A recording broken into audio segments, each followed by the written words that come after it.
until someone shows me otherwise, I'm going to claim that. Yeah, I know what you mean. So, what are your hopes for the rest of the year racing wise? Do you have any plans? I've got a race in a few weeks up in Portland, a Trans Am race, a doubleheader. Then we do another doubleheader at Spring Mountain, a private course in Nevada. Nevada.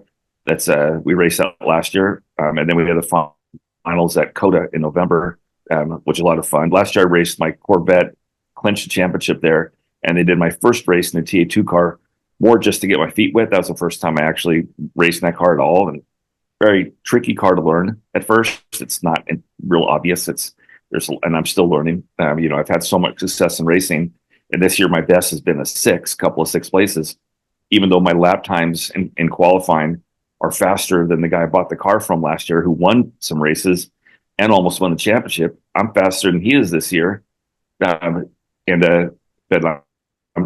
struggling for sixth place overall. So the field has really stepped up. I mean, the whole class is going faster. I did some testing recently at Big Willow, breaking it in a fresh motor, and with some old tires and not pushing it too much. I went significantly faster than Trans Am did when they were there in, I think, 2017 or 18.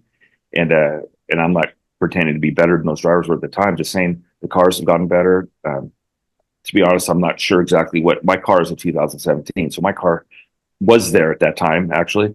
But I think the tires are probably better. I think we might have a little more power. We have somewhere between 500 and 530 is what I'm told. You're not supposed to have an official number because the engine builders all do their own dyno testing, seal it, and give it to you, and you get what you get, kind of thing. 500 horsepower on a somewhat heavy car at Big Willow, and I think I was doing like 120s or 121s. I can't remember lap times, which is pretty darn fast. That's a good time for a big car at Big Willow. um, but I like any of the racing. It's fun, in this Trans Am car lets me work on it myself, and I've got a lot of help. There's a team called Nitro. They're one of the top teams out there. Nick Tucker owns it, and I'm on the phone with a guy a couple times a week, texting, usually a funny joke, but anytime I have a questions, he gives me advice. The guy's been super helpful. I really appreciate that. They're one of the top teams. I think they won the championship last year, or at least I know they won a lot of races. I'm not sure they won the championship last year, but that's been a real asset to have him.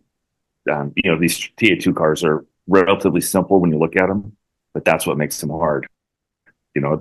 Who could take a simple machine and make it work better than the next guy? If it's easy for you, it's easy for the next guy. So that's kind of where the challenge comes in, is to get the most out of it. The car needs a little different driving style than a typical pimped up street car or anything modern with ABS and a lot of aids. This car has no aids at all. It's just raw. I can adjust brake bias. That's it. That's all I can do. The engine's sealed. The ECU is sealed. We run a spec fuel from Sunoco. And like I said, we can make some shock adjustments and some ride heights and within reason, tire pressures, and just get the car to work right, and then drive it the way it wants to be driven. We have we're running 15-inch wheels, which limits us to 12-inch brake rotors, which is not much of a brake. My Corvette has 14-inch rotors, by example. So 12-inch rotors are not very big. We have price caps on the cost of the brakes. So as good as our brakes are for what they are, they're not. They could be better if you spent a ton of money on them, even at that size. But we're just not allowed to. So it's managing the brakes, managing the tires, and then putting yourself in position for the last quarter of the race, the last 10 laps. That's when you need to be an animal. The first part is stay in a position, don't make mistakes, and then really fight at the end.